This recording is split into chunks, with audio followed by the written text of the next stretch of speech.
আসসালামু আলাইকুম। আমি একটা ১.৫ টনের স্যামসাং স্পিরিট টাইপ এয়ার কন্ডিশনারের সার্কিট রিপেয়ারিং কমপ্লিট করছি। এটা আউটডোর ফ্যানটা চলতো না, এখন এটা কাজ করছি, এখন স্টার্ট নেবে। তো এটার অপারেশন মোড হচ্ছে দিয়ে স্টার্ট নিলে স্টার্ট আসবে।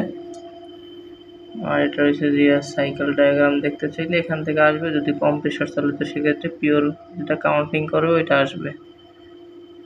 তো এখন আমি দেখবো যে আউটডোরটা কখন চালু হবে আর ফ্যানটা চলবে কিনা।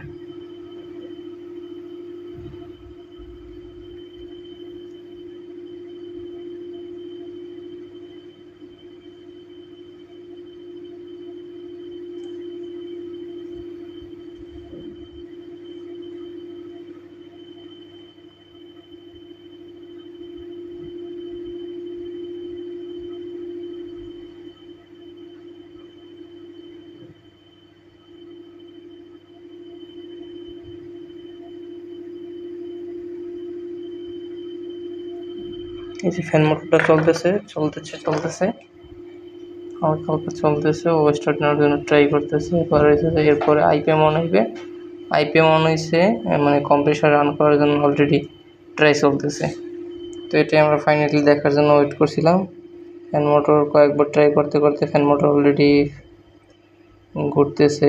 তো এরকমই করে যখন আউটডোর চল তখন বারবার এরকম ট্রাই করে।